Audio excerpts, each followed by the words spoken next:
जय हिंद आप सभी को। कभी कभी क्या होता है कि लोग गलत पोस्ट पर आ जाते हैं, गलत फोर्स में सिलेक्शन ले लेते हैं। उनको लगता है कि मेरा सबसे पसंदीदा फोर्स ये वाला था, लेकिन हमको गलती से ये मिल गया। पता नहीं इसमें क्या दिक्कत होगा, क्या परेशानी होगा, कैसे इसका सैलरी स्ट्रक्चर है, कैसे छुट्टी मिलेगा, पूरा प्रमोशन में कितना लेट लगता है। समझे, बहुत सारा डाउट रहता है। और अभी जितने भी हमारे कैंडिडेट ज्वाइनिंग करने के लिए जा रहे हैं, बहुतों को ऐसा हुआ कि मन पसंदीदा फोर्स नहीं मिला।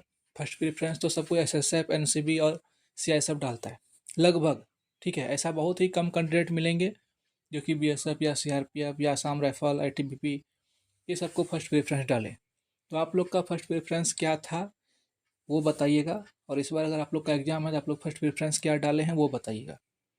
तब हम चर्चा कर रहे हैं अभी कि क्या क्या है, आखिर ऐसा क्यों लगता है। देखिए, हम अपने अनुभव के हिसाब से बताते हैं। अगर कोई बीएसएफ का आदमी है, ठीक है, उसको कुछ दिन के लिए असम राइफल में रख देगा, वो परेशान हो जाएगा। उसके लिए ये क्या होने लगा। कोई आईटीबीपी का आदमी है, उसको सीआरपीएफ में कुछ दिन के लिए रख देगा, वो भी परेशान हो जाएगा। समझिए, परेशानी का अलग अलग कारण हो सकता है, उसके अंदर का बिहेवियर हो सकता है, या और भी वातावरण होता है। समझिए, तो हम ये कहते हैं कि आपको जो भी फोर्स मिल जाए, जिसमें भी आपका सिलेक्शन हो, उसको उस प्रकार से एक्सेप्ट कीजिए जैसे कि आप मर रहे हो और एक गिलास पानी आपको गलती से मिल जाए। समझे, यही समझिए। वैसे आपको पता है नौकरी चाकरी कहीं मिलता है नहीं, आप लोग इतना मेहनत किए तो इस बार सिलेक्शन हो रहा है। और एसएससी जीडी का ही एक ऐसा भर्ती है जिसमें आपको ऑप्शन इतना अच्छा मिलता है। समझे, जान बच जाता है इसमें। बहुत सारा विद्यार्थी जो पढ़ने लिखने वाला होता है, जान बच जाता है। तो सभी फोर्स के बारे में आपको बताते हैं। देखिए, जैसे कि मान लीजिए बीएसएफ हो गया, सीआरपीएफ, आईटीबीपी, एसएसबी, ये चार फोर्स जो हम बोले, इसका लगभग स्ट्रक्चर सेम होता है। ठीक है, बीएसएफ का, सीआरपीएफ, एसएसबी और आईटीबीपी, इसका सैलरी स्ट्रक्चर लगभग का लगभग सेम होता है। अब सैलरी थोड़ा 4,000, 5,000, 7,000, इसका डिफरेंस क्या होता है, एरिया के हिसाब से होता है। जब हम एक बार सैलरी स्लिप दिखाएंगे तब उसमें अच्छे से बताएंगे कि कौन हार्ड, मतलब हार्ड एरिया है, ज़्यादा रिस्क वाला एरिया है, वहाँ पे 20,000 मिलेगा कि कहाँ पे 7,000 मिलेगा। ये सब आपको समझना पड़ेगा। ठीक है, मतलब आप समझिए S S C G D की नौकरी के जैसा 10th पास में इतना पैसा कहीं नहीं है। कि अगर आपका सिलेक्शन होता है, फिर आप ट्रेनिंग करते हैं, ट्रेनिंग के जस्ट बाद आप 50,000 से प्लस आपका सैलरी बनता है। ठीक है, छुट्टी उट्टी वही सेम है। छुट्टी बढ़ने का जो सिस्टम 100 दिन वाला है, इस पर हम विशेष वीडियो बनाएंगे। मतलब आप समझिए कि आपको इतना फ़ायदा मिलेगा कि आप 100 दिन घर में रह सकते हैं, 365 दिन में, और कोई प्रेशर नहीं। एक समय था जो कि बहुत कम आदमी रहते थे फोर्स मेंबर, नफरी कहा जाता है उनको, जब वहाँ पे बटालियन में रहिएगा आप लोग तो छुट्टी मिलने में बड़ा दिक्कत होता था। कोई पर्व त्योहार में जाना चाहता था तो बोलता था नहीं तुम इस बार रुको, वो जाएगा, अगले बार तुम जाना। तो ऐसा अब कहीं दिक्कत नहीं है, बहुत नॉर्मली मिल जाता है। प्रमोशन का अगर व्यवस्था बोलें, सभी फोर्स के बारे में बताएं, जैसे आपको 4 फोर्स अभी बताएं, तो इसमें लगभग का लगभग प्रमोशन आप यही समझिए कि 15 साल से पहले। ठीक है, अभी हम 20 साल भी बोलते हैं तो कोई ख़राब नहीं बोलेंगे अभी के हिसाब से, लेकिन फिर भी 15 साल के पहले संभावना नहीं है कि आप एक कांस्टेबल से हेड कांस्टेबल बनेंगे। हाँ, अगर आपके अंदर कैपेसिटी, इसलिए बोलते हैं कि पढ़ते रहिए, लिखते रहिए लगातार वहाँ पर भी। ठीक है, ट्रेनिंग करने के बाद भी आप लगातार पढ़ते लिखते रहिए। 3 साल के बाद आपको मौका मिलता है एलडीसी का फॉर्म भरने के लिए, उसके बाद आप डिपार्टमेंटल एग्जाम दीजिए, आप किसी और भी रैंक पर निकालिए, आपको छूट मिलेगा, वहाँ पर बहुत ज़्यादा छूट मिलेगा। मतलब इधर के पूरा भीड़ भाड़ से आप अलग रहेंगे। ठीक है, तो लगभग 15 साल से प्लस आप मान के चलिए।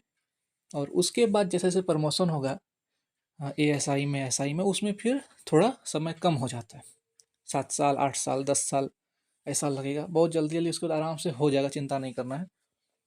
छुट्टी के बारे में हम एक स्पेशल वीडियो लाएंगे।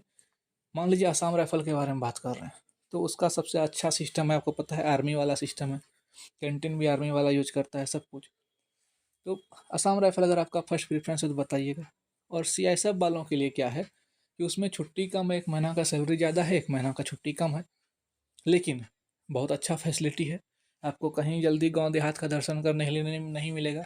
आप अपने परिवार के साथ अच्छा शहर में रह सकते हैं, अच्छा ज़िंदगी का शुरुआत कर सकते हैं। ठीक है, फाइनली कहने की ये मतलब है, आपको कोई सा भी फोर्स मिले आप उसको खुशी से एक्सेप्ट कीजिए, और उसमें ही आप अपना बेहतर जीवन जीने का प्रयास कीजिए। आप एक गरीब घर में जैसे पैदा हुए थे, याद है, तो कैसे अपना सब ढाल ढाल लिए थे। कि वैसे ही रहना है, ऐसे ही जीना है, ऐसे ही इसी में पढ़ाई करना है, किसी प्रकार से नौकरी लेना है। उसी प्रकार से जिस फोर्स में आपका होता है, पैसा मिलेगा, अपने आप को ढाल लीजिए उसमें, बस। अब एक सबसे महत्वपूर्ण बात आता है कि लोग ट्रेनिंग छोड़ कर के क्यों भाग जाते हैं।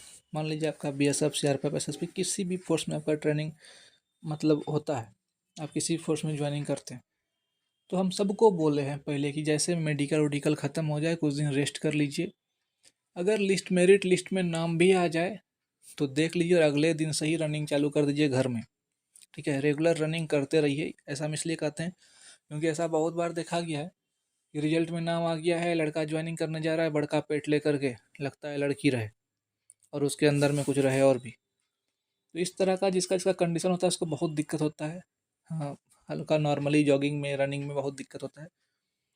और अगर आप पहले से यहाँ रेगुलर एकदम कंटिन्यू रनिंग में रहेंगे, एकदम आप ये सोच के दौड़िएगा, तो आपका मेरिट लिस्ट में नाम आ ही गया।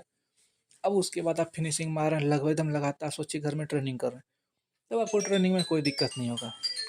और ट्रेनिंग में भागने का सबसे बड़ा कारण यही होता है, बहुत बहुत विद्यार्थी का देखिए, कुछ कुछ का तो ऐसा होता है कि अदर अच्छा पोस्ट में सिलेक्शन हो जाता है। ठीक है, तो अपर ग्रेड पे वाला पोस्ट के लिए आपको बड़ा आराम से छुट्टी उट्टी भी मिल जाता है, या आप पुरनका जॉब छोड़ सकते हैं। एसएससी जीडी कांस्टेबल आप ज्वाइन करके, मान लीजिए आपका सीपीओ में हो गया, या किसी एसआई में, बिहार एसआई में हो गया, या उससे मतलब 21,700 वाले से ऊपर में हो गया। ठीक है, तो आपको बड़ा इजीली डिपार्टमेंटल भी सपोर्ट मिलेगा कि हाँ ठीक है तुम जाओ, छोड़ दो। तो ऐसे भी बहुत कैंडिडेट निकल जाते हैं ट्रेनिंग पीरियड से। ट्रेनिंग पीरियड में छुट्टी उट्टी तो मिलता नहीं है, कुछ भी नहीं मिलता है। बहुत इमरजेंसी का आपके घर में बहुत भयंकर घटना हो गया तो एक आध दो दिन, वो भी कमांडेंट के ऊपर डिपेंड करता है, आरटीसी वाले में। ठीक है, सबसे इम्पोर्टेंट बात कि लड़का को प्रताड़ित किया जाता है क्या, ये सही बात है? ऐसा कुछ नहीं। अब वो ऐसा समय नहीं रहा कि पूरा मूर्ख मूर्ख मूर्ख सब आदमी, अब नॉर्मल नॉर्मल सब आदमी बन रहा है, अच्छा अच्छा सब पढ़ा लिखा आदमी बन रहा है। वो भी जानता है कि प्रताड़ित करने से क्या होगा, क्या घाटा है, क्या नुकसान है। तो अब इतना दिक्कत नहीं कहता। एक समय ऐसा था जो कि बोल बोल के रुला देता था रिक्रूट को, समझे, मजबूर हो जाता था छोड़ने के लिए। तब ऐसा कुछ नहीं है।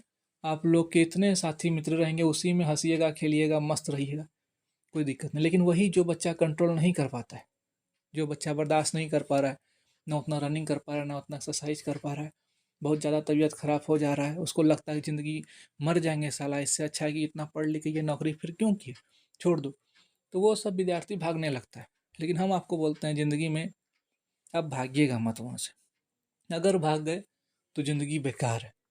ठीक है, इतना मेहनत किए थे आप इसी फोर्स के लिए, इसी जॉब के लिए, जब आप वहाँ पर पहुँच गए तो फिर युद्ध का मैदान छोड़ के भागिए नहीं। अभी शुरुआत, बस 1 साल का बात है, उसके बाद देखिए ज़िंदगी कितना चकाचक होता है। ठीक है, बहुत सारा बात और भी आपसे करेंगे नेक्स्ट वीडियो में, जुड़ कर रहिए।